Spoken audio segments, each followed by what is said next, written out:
तो आज हम बात करेंगे पीसीओडी के बारे में। पीसीओडी आजकल बहुत कॉमन हो गया है।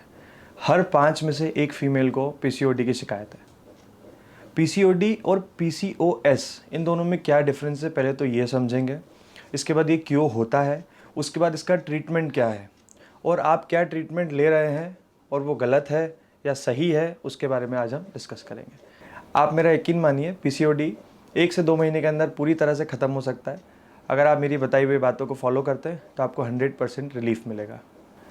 पीसीओडी पॉलीसिस्टिक ओवेरियन डिसऑर्डर या डिसीज़। पॉली मतलब बहुत सारे, सिस्ट ओवरी में, बहुत सारे सिस्ट ओवरी में, उसको कहते हैं पॉलीसिस्टिक ओवरी। ये क्या है?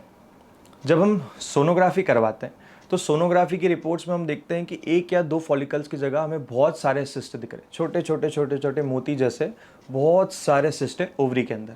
इसे बोलते हैं हम पीसीओडी। अगर इस पे ध्यान नहीं दिया जाए या लापरवाही बरती जाए तो आने वाले टाइम में ये पीसीओडी पीसीओएस बन जाता है, पॉलीसिस्टिक ओवेरियन सिंड्रोम। फिर ये ओवरी से निकल के बॉडी में जब ये हार्मोन इम्बैलेंस होता है तो ये पूरी बॉडी में जाके अलग अलग अलग अलग दिक्कतें पैदा करता है। तो ये डिसऑर्डर से जब सिंड्रोम बन जाता है, जब हम इस पे ध्यान नहीं देते तो उसे बोलते हैं पीसीओएस। एक फीमेल की लाइफ में बहुत सारे फेजेस आते हैं और हर फेज में उनको अलग अलग चैलेंजेस होते हैं, जैसे कि प्यूबर्टी, एडोलेसेंट, प्रेगनेंसी, मदर बनना से लेकर मेनोपॉज तक। तो सेम टू सेम पीसीओडी के साथ भी ऐसा है कि ये हर लाइफ के फेज में एक अलग तरह से काम करता है। जैसे कि अगर प्यूबर्टी एज है, जो प्यूबर्टी से लेकर जो एडोलेसेंट एज है उसके अंदर पीरियड्स का रुक जाना, साइकिल का गड़बड़ा जाना, और कभी बहुत ज़्यादा ब्लीडिंग हो रही है, कभी बहुत ज़्यादा पेन हो रहा है, और ये सब चीज़ें सफ़र करना पड़ती है। फिर अगर हम थोड़ा सा आगे जाएं, अगर बात आती है माँ बनने पे, तो ये हमारी फर्टिलिटी को डिस्टर्ब कर देता है। फिर और थोड़ा बड़ी एज में जाते हैं तो हमें डायबिटीज़ होने के चांसेस रहते हैं, और भी अन्य हार्मोन इम्बैलेंस के कारण जो प्रॉब्लम्स बढ़ती है उसके चांसेस हमें हो जाते हैं। उसके बाद और थोड़ा ओल्ड एज में अगर हम जाते हैं तो हमें एंडोमेट्रियल कैंसर होने के चांसेस बहुत ज़्यादा बढ़ जाते हैं। तो पीसीओडी के ऊपर अगर आपने स्टार्टिंग में ध्यान दे दिया, अपनी लाइफस्टाइल को पहले से ही ठीक कर लिया, तो ये सारी चीज़ें आपको लाइफ में कभी नहीं होंगी। और इसे ठीक करना बहुत मामूली है, क्योंकि ये कोई बीमारी नहीं है। हम इसे बीमारी मान के बहुत चीज़ें अज्यूम कर लेते हैं कि हमें ये क्या हो गया है। अब ये क्यों होता है? ये इसलिए होता है, इसका सीधा एक ही रीज़न है, हार्मोन इम्बैलेंस। हमारी बॉडी में अगर हार्मोन्स इम्बैलेंस हो चुके हैं तो हमें ये प्रॉब्लम आ जाती है। अब हार्मोन इम्बैलेंस कैसे होते हैं? जब फीमेल्स की बॉडी में फीमेल हार्मोन कम बनने लगते हैं और मेल हार्मोन ज़्यादा बढ़ जाते हैं तो बॉडी में हार्मोन इम्बैलेंस हो जाता है। फीमेल हार्मोन है एस्ट्रोजन, अगर एस्ट्रोजन की मात्रा कम हो गई है और एंड्रोजन की मात्रा ज़्यादा हो गई है तो हमें इसके सिम्टम्स देखने को मिलते हैं। अब इस हार्मोन इम्बैलेंस की वजह से जो सिम्टम्स हमें आते हैं वो सबसे पहले है कि पूरे फेस पे एक्ने हो जाना, एक्सेस वेट गेन हो जाना, फेशियल हेयर ग्रोथ हो जाना, मुंह पे बहुत सारे मेल पैटर्न में बाल ग्रो होने लगना, और इसके अंदर एक और चीज़ होती है, हेयर फॉल होना। जो स्कैल्प के ऊपर जो पैचेस बनते हैं और हेयर फॉल होने लगता है वो बहुत ज़्यादा बढ़ जाता है। सेकेंड चीज़ इसमें होती है कि इरेगुलर साइकिल, पीरियड्स बहुत बहुत टाइम तक आ नहीं रहे, और अगर आ रहे हैं तो वो इरेगुलर हो रहे हैं। थर्ड चीज़ ये है कि जब हम डॉक्टर के पास जाते हैं और सोनोग्राफी करवाते हैं तो देखते हैं कि ओवरी में बहुत सारे सिस्ट हैं। अगर इसे साफ शब्दों में बोला जाए तो आपकी बॉडी वो काम नहीं कर रही है जो उसे करना चाहिए। अब हम बात करेंगे कि ये होता क्यों है।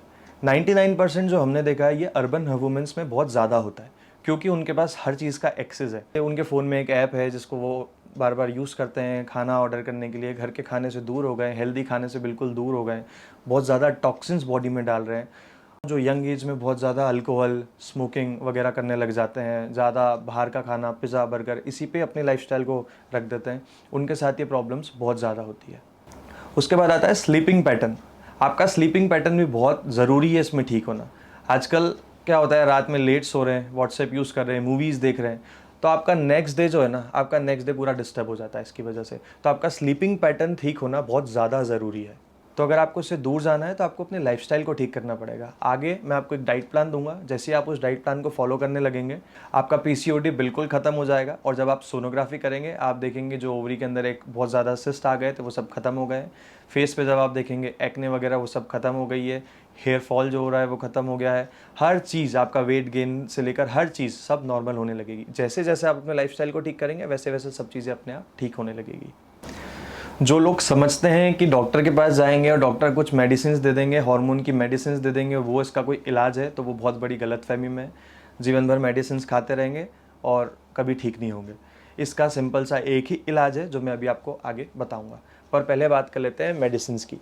तो जो लोग, मैंने देखा है सबसे पहले तो एक जो सबसे बड़ी गलतियाँ हम लोग करते हैं, सबसे ख़राब चीज़ जो हमारे यहाँ पे होती है वो होती है कि हम हमारी नेचुरल साइकिल के साथ छेड़छाड़ करते हैं खुद से ही, भले से हमें कुछ हो रहा है या नहीं हो रहा है। ये हमारी फर्स्ट स्टेप होती है हमारी बॉडी के साथ गलत करने की।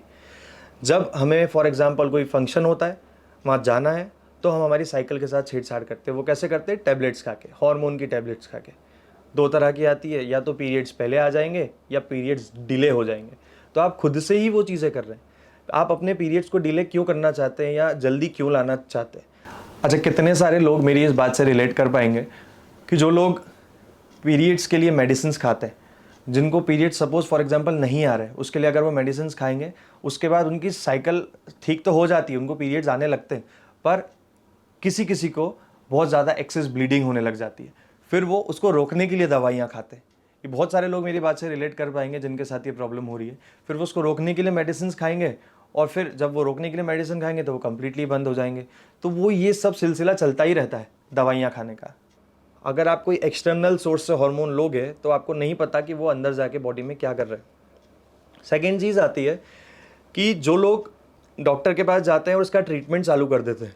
अब वो क्या कर रहे हैं, जब ट्रीटमेंट चालू करते हैं तो उस वक्त तो उनको बहुत रिलीफ मिलता है। उस वक्त उनको ऐसा लगता है कि हाँ, हम ये टैबलेट्स खा रहे हैं तो सब कुछ ठीक हो गया है, हमारी साइकिल वापस से ठीक हो गई है, हमारी एक्सेस ब्लीडिंग जो हो रही थी वो बंद हो गई है, थोड़ा बहुत फेस पे जो एक्ने थे वो ठीक हो रहा है। पर जैसे ही वो इस टैबलेट्स को बंद करेंगे, वो ये सारी प्रॉब्लम्स उनको वापस होने लग जाती है। इसका सबसे बड़ा रीज़न ये है कि आपने अपनी बॉडी को डिपेंडेंट कर दिया है उन सब ड्रग्स पे, उन सब हार्मोन वाली टैबलेट्स पे। कोई भी सिंथेटिक फॉर्म में अगर आप हार्मोन बॉडी में डालोगे, इतना सा मैकेनिज्म है, अगर आपकी बॉडी में नेचुरली कुछ चीज़ बन रही है और अगर आप उसको आर्टिफिशियली बाहर से दोगे, तो आपकी बॉडी एक ही मैसेज देगी कि अब खुद से हम क्यों बनाएं। तो जब बाहर से अगर कोई चीज़ अंदर आएगी तो आपकी बॉडी का नेचुरल प्रोडक्शन शट हो जाएगा, आपकी बॉडी उसको खुद से बनाना बंद कर देगी, क्योंकि आप बाहर से उसको एक्सेस मात्रा में प्रोवाइड करवा रहे हो हर चीज़। इस वजह से बाद में जब हम टैबलेट्स को छोड़ते हैं तो हमें लगता है कि ये तो वापस से हमारी प्रॉब्लम स्टार्ट हो गई है। तो ये कोई सॉल्यूशन नहीं है। इसके कारण आप और ज़्यादा बॉडी में हार्मोन इम्बैलेंस कर रहे हो और अपनी बॉडी को एक आर्टिफिशियल बॉडी अंदर से आप बना रहे हो, जो कि बहुत ज़्यादा खतरनाक है। अब हम बात करते हैं इसके ट्रीटमेंट की। इसका ट्रीटमेंट बहुत ईजी है। ये सिर्फ और सिर्फ एक लाइफस्टाइल ख़राब होने की वजह से हो रहा है। तो हम जैसे ही हमारी लाइफस्टाइल को ठीक करेंगे, अपने आप ये सब चीज़ें वैनिश हो जाएगी। तो लाइफस्टाइल को कैसे ठीक करें? हम हमारा डाइट प्लान क्या लेंगे वो मैं आपको बताऊंगा। किस तरह से खाना है, कितनी मात्रा में खाना है, अगर ये आप फॉलो करेंगे तो मेरी गारंटी है 50% तो आप एक महीने में ही रिलीफ देख लेंगे। और कंप्लीटली, बिल्कुल कंप्लीटली ठीक होने के लिए आपको इसको 3 से 4 महीने फॉलो करना पड़ेगा। उसका रीज़न है 3 से 4 महीने क्यों फॉलो करना पड़ेगा। एक्चुअल में ये जो प्रॉब्लम होती है ये ब्लड के कारण होती है। हमारी बॉडी का जो ब्लड है अगर वो अंदर से ख़राब हो चुका है तो हमें इतनी सारी प्रॉब्लम्स क्रिएट होंगी। हमारी बॉडी का एक मैकेनिज्म है, हमारी बॉडी का जो ब्लड है वो अपने आप खुद से नया हो जाता है। उसको नया होने में 3 से 4 महीने लगते हैं। फॉर एग्जाम्पल, जैसे मैं अप्रैल में ये वीडियो बना रहा हूँ तो जनवरी में मेरी बॉडी में जो ब्लड था अब वो नया हो चुका है। अब वो वाला ब्लड नहीं है जो पहले था। अपने आप बॉडी ब्लड को नया बना देती है। वैसे ही जैसे ही इस डाइट को हम फॉलो करना चालू करेंगे, हमें रिजल्ट तो डे 1 से ही दिखना स्टार्ट हो जाएंगे। पर 2 से 3 महीने में, 4 महीने में जैसे ही कंप्लीटली अगर आप देखना चाहते हैं इसके रिजल्ट, तो 2-3-4 महीने बाद जैसे ही पूरी बॉडी का ब्लड नया हुआ तो आपके सारे प्रॉब्लम्स इसके साथ साथ खत्म हो जाएंगे। हर चीज़ आपकी बॉडी खुद से ठीक कर लेगी, हार्मोन अपने आप बैलेंस हो जाएंगे। एक चीज़ याद रखना, you are what you eat. जो आप खा रहे हैं वही आपकी बॉडी अंदर से बनेगी। तो हम फॉलो करेंगे डॉक्टर विश्वरूप रॉय चौधरी जी की DIP डाइट। DIP डाइट के साथ हम ऐड करेंगे ग्रीन जूस और रेड जूस। DIP डाइट के लिए क्या करना है आपको मैं एक बेसिक बता देता हूँ, उसके हिसाब से आप अपनी खुद की DIP डाइट बनाएंगे। सबसे पहले तो आपको अपना स्लीपिंग पैटर्न ठीक करना है, क्योंकि अगर आप टाइम पे सो पाएंगे तो आप टाइम पे उठेंगे। सुबह 8 बजे आपको उठना है और 8 बजे से लेकर रात की 8 बजे तक आपको खाना खाना है। इसके बाद आप खाना नहीं खाएंगे, इसके बाद आपकी फास्टिंग चलेगी। सबसे पहला पॉइंट। सेकेंड पॉइंट है, मॉर्निंग में उठने के बाद हमको ब्रेकफास्ट करना है, वो भी फ्रूट्स वाला। हम सिर्फ और सिर्फ फ्रूट्स खाएंगे। 3 से 4 टाइप के फ्रूट्स लेंगे। फ्रूट्स आपकी पसंद के हो सकते हैं, कोई भी आप फ्रूट्स ले सकते हैं। सीजनल फ्रूट्स लेंगे, थोड़े से सिट्रस फ्रूट उसमें ऐड करेंगे, बहुत ज़्यादा उससे फ़ायदा मिलेगा। फ्रूट्स कितनी क्वांटिटी में खाना है? सपोज आपका बॉडी वेट है 70 kg, तो 70 × 10 मतलब 700 ग्राम्स आप मॉर्निंग में फ्रूट्स खाएंगे। इससे ज़्यादा आप खा सकते हैं, बहुत अच्छी बात है, पर इससे कम आपको नहीं खाना है, क्योंकि ये आपके लिए एक मेडिसिन है, ये आपके लिए मेडिसिन का काम करेंगे। तो 3 से 4 टाइप के फ्रूट्स, बॉडी वेट इंटू 10, उतने ग्राम्स आपको मॉर्निंग में खाना है ब्रेकफास्ट में। ब्रेकफास्ट को आप धूप में बैठ के कीजिए। जो सुबह सुबह की धूप निकलती है, 12 बजे से पहले की धूप, उसके अंदर आप बैठें और अपना ब्रेकफास्ट कंप्लीट करें। इसके बाद हम आते हैं लंच पे। लंच के अंदर आपको 2 प्लेट्स रखनी है, प्लेट 1, प्लेट 2। ये 2 प्लेट आप रख के बैठेंगे। प्लेट 1 में आप खाएंगे सलाद, सेकंड प्लेट में आप खाएंगे आपका होम कुक्ड फूड। सलाद कितना खाना है? Body weight into 5। For example, अगर आपका बॉडी वेट 70 kg है तो इंटू 5 350, तो 350 ग्राम्स आप सलाद खाएंगे। इसमें 4 तरह के रॉ वेजिटेबल्स होंगे, वो आपको खाना है। उसके बाद आप आपके घर का खाना खा सकते हैं, पर याद रहे पहले प्लेट 1 फिनिश करनी है, इसको खाने के बाद ही आप आपके घर का खाना खाएंगे। ये हो गई सेकेंड चीज़। इसके अंदर आप ऐड करेंगे ग्रीन जूस। ग्रीन जूस जैसे कि आप कोई भी हरी सब्जियों का जूस बना सकते हैं। आप स्पिनिच ले सकते हैं, फिर उसके बाद बहुत सारी ग्रीन लीव्स आती हैं, आप किसी को भी ले सकते हैं, धनिया, पुदीना, पालक, मेथी, पान, तुलसी, हर चीज़ को मिक्स करके भी आप ग्रीन जूस बना सकते हैं। तो ये हो गया आपका लंच, जिसके अंदर आप ये तीनों चीज़ें लेंगे।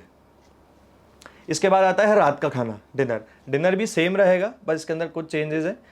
सेम टू सेम वैसे ही रहेगा। पहले हम body weight into 5, for example 70 kg body weight है तो इंटू 5 350 ग्राम्स आप सलाद खाएंगे। सलाद खाने के बाद आप घर का खाना खाएंगे। इसके बाद आप लेंगे रेड जूस, फॉर एग्जाम्पल गाजर, चुकंदर, टमाटर, कोई भी रेड चीज़ का जूस आप बना के पिएंगे। तो ये हो गया आपका दिन भर का शेड्यूल। मॉर्निंग में आपको फ्रूट्स खाने हैं, बॉडी वेट इंटू 10। उसके बाद आपको लंच, और रात के खाने में बॉडी वेट इंटू 5 करके आपको सलाद खाना है खाना खाने से पहले। ये चीज़ अगर आप करेंगे, साथ में आप एक ग्रीन जूस, एक रेड जूस लेंगे। सबसे इंपॉर्टेंट चीज़ जो आपको इस डाइट में बिल्कुल नहीं करना है, जो भी चीज़ जानवरों से निकल के आती है वो आपको बिल्कुल भी कंज्यूम नहीं करना है।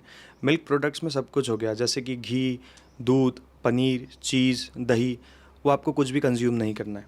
साथ ही साथ मीट, मछली, ये सब आपको बिल्कुल नहीं खाना है। सेकेंड चीज़ आ जाती है इंडस्ट्रियल फूड या पैक्ड फूड। कोई भी चीज़ जो पैकेट में आती है, जैसे कि बिस्किट वगैरह, आपको कुछ भी नहीं खाना है। तो स्ट्रिक्टली इन बातों का ध्यान रखें और सिर्फ DIP डाइट पर ही रहें। मेरी गारंटी है मिरेकल हो जाएगा आपके साथ। आप इतने अच्छे रिजल्ट्स देखेंगे, हर चीज़ आपकी बॉडी में ठीक हो जाएगी। तो आप इसे फॉलो कीजिए, अपने PCOD को ठीक कीजिए, आने वाली अपनी लाइफ को ठीक कीजिए, क्योंकि बहुत सारी अपॉर्चुनिटीज़ है जो लाइफ में आने वाली है। अगर आपको मेरे वीडियोज़ अच्छे लगते हैं तो मेरे वीडियोज़ को लाइक करें, शेयर करें, सब्सक्राइब करें। Thank you.